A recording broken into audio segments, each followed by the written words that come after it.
Bom dia, pessoal. A paz do Senhor Jesus a todos. Que Deus lhe dê um ótimo dia, uma ótima tarde.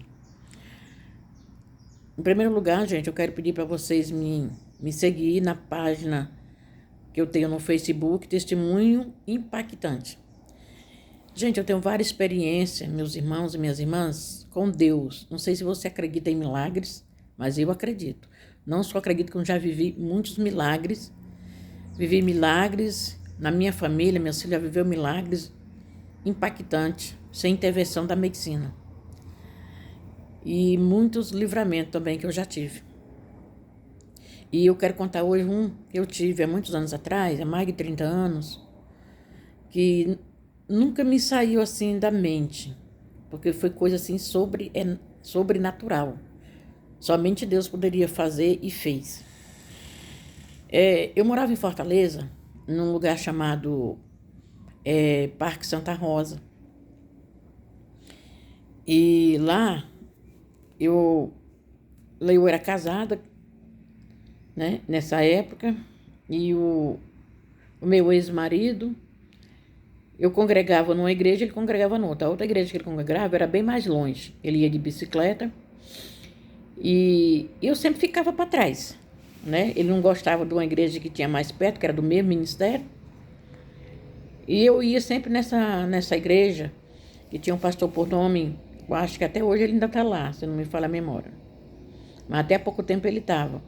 Pastor Luiz Mota. É a irmã esposa dele, a gente conhecia por Mundinha, irmã Mundinha. E aí eu congregava nessa igreja, mas eu dificilmente ia. Por quê? Porque ele não me levava, né? E ele congregava, como ele congregava num canto e congregava no outro. E eu passava muito tempo sem ir na igreja. Passava até 2 meses. E eu queria tanto ir na igreja, eu estava com 1 ano e mais ou menos 1 ano e 7 meses que eu tinha aceitado Jesus e tudo. Estava caminhando na fé no começo. E eu estava com 2 meses que eu não ia na igreja. E quando foi um dia, eu cheguei para minha ex-sogra, que morava em frente à minha casa, e perguntei para ela assim: a senhora fica com as crianças para mim ir na igreja hoje? Por favor? Daí ela disse: fico. Era raro, mas ela ficou, né? Com as duas. Ela tinha, a minha mais velha era mais pegada, era que ficava sempre com ela, mas as duas assim juntas era meio difícil, até porque ela já era de idade, né? Mas ela ficou nesse dia. E daí eu fui. O que eu fiz? Me arrumei, né? E assim, eu morava numa esquina, na lateral da minha casa, tinha um conjunto habitacional muito grande que tinham feito, que se chama Fluminense 1, Fluminense 2, que é tudo emendado um no outro. E na lateral da minha igreja, da minha casa, eu tinha esse grande conjunto de casa, mas tinham terminado, mas ainda não tinha entregue as casas. Então, não tinha energia na rua ainda, era muito escuro. Eles tinham terminado, mas faltava ainda puxar as luzes para todas as casas. E enfim, me arrumei, peguei minha Bíblia e fui para a igreja. E eu fui, quando cheguei, aí na lateral da minha casa, que era esse conjunto, lá na frente tinha uma esquina, uma rua que passava, era como se fosse uma avenida. E eu dobrei à esquerda. E nessa esquerda que eu dobrei, lá na frente, vamos supor assim, uns 3 quarteirão na frente, diz a rua de hoje, era bem distante. Tinha um colégio chamado Castro Alves, tinha não, ainda tem hoje.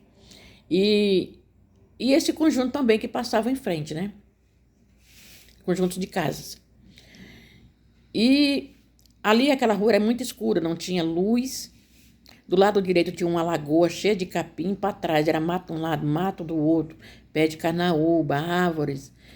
E era uma rua muito, muito perigosa, uma estrada, porque era estrada de areia, muito, muito perigosa. Lá costumavam matar as pessoas, jogar dentro de um córrego de água que tinha na frente, costumavam estrupar, assaltar, então era uma rua muito, muito perigosa.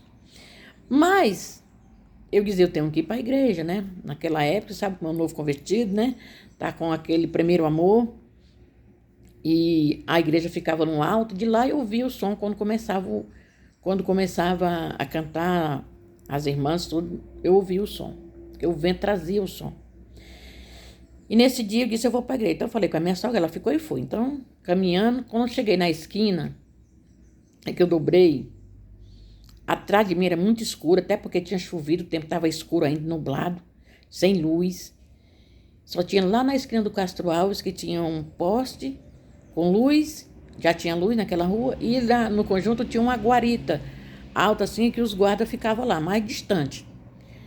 E quando eu dobrei a esquina, à direita, e eu vi eu andando com a Bíblia sozinha naquela estrada deserta, e eu vi uma conversa de duas pessoas, dois homens conversando atrás de mim. Mas aí eu continuei. Quando eu dei por mim, eles já estavam bem próximos, dois homens. Um magro, alto, calça comprida e blusa, não me lembro a cor, e um moreno bem assim, bem escuro, pele bem escura, e bermuda branca, sem camisa. E eles começaram a andar igual comigo, me acompanharam e começaram a andar igual comigo. Aí um deles perguntou assim, o mais forte, era tão forte esse homem, parecia o Mike Tasso. Ele olhou para mim, ele foi um para um lado, um para o outro, e eu fiquei no meio dos dois. Aí o mais forte chegou para mim e falou assim, você não tem medo de andar por aqui uma hora dessa? Eu disse, não. Mas lógico que eu estava com medo, mas eu nem ia dizer para o meu inimigo, que eu já tinha pressentido, que eu estava com medo, né? Aí ele foi e disse assim, pois deveria, porque é muito perigoso. E eu com a Bíblia assim, segurando a Bíblia. Aí, daqui a pouco, ele pulou em cima de mim, pegou meus dois braços e me puxou assim para cima dele, começou a beijar o meu pescoço e o outro ficou para trás, mais para trás, olhando quem vinha de lá e quem vinha de cá. Aí ele me abraçou, ele me beijando o pescoço, com certeza ele ia fazer algo terrível comigo ali, né? Mas aí eu me lembrei de Jesus e falei para Jesus, Jesus, a tua palavra diz que o anjo do Senhor acampa ao redor dos que o temem, os guarda e os livra. E se tu está comigo aqui neste momento, me dá o livramento. Gente, desceu uma força sobrenatural, que até hoje eu penso que foi a força de Sansão. Ou maior do que a de Sansão, que foi do próprio Deus, né? Me desceu uma força em cima de mim e eu dei aquele supapo assim e consegui me soltar dele. Quando ele veio para cima de mim, novamente, para me pegar nos meus braços, eu coloquei a mão na frente e disse, o sangue de Jesus tem poder. Aí ele voltou para trás. Aí ele, hã? Aí eu falei, o que o senhor quer? Aí eu disse, olha moço, quem está fazendo isso na tua vida é Satanás. É ele que está te usando para cometer esse tipo de crime. Mas vou dizer uma coisa para ti, Jesus te ama e ele tem uma obra na tua vida. E ele quer te libertar desse espírito imundo. Ali eu citei um versículo da palavra de Deus, que eu não me lembro, só sei que é no livro de João. E eu comecei a falar para ele, né? Gente, quando eu comecei a falar para ele da palavra de Deus, que eu citei o versículo, ele estava assim, ó, inchado. Daí a pouco ele foi abaixando as ombreiras, e ele começou a ficar mole e balançar para lá e para cá, todo curvado, todo mole, como se fosse cair. E eu disse para Jesus, né? Eu disse, Senhor, no meu pensamento, não deixe ele cair aqui não, Senhor. E eu comecei a testificar da palavra de Deus para aquele homem, e ele ouviu, todo mole. Daí, quando eu perguntei para ele, você quer aceitar Jesus como o único suficiente salvador da sua alma? Gente, acredite, eu mesma fiquei abismada. Quando eu fiz esse convite, estava só eu e aqueles dois homens naquela estrada deserta, escura, né? E o Pai, o Filho e o Espírito Santo estavam comigo. E quando eu fiz essa pergunta, você quer aceitar Jesus como o único e suficiente salvador da tua alma? Ele foi e falou assim, quero. E eu não acreditei, gente. Eu falei, quer? Ele disse, quero. Eu disse, tá bom. Então, você repita as palavras que eu vou dizer e feche seus olhos que eu vou orar por você. E eu disse algumas palavras, ele repetiu. E depois eu orei por ele. E quando eu disse amém, disse, agora vamos.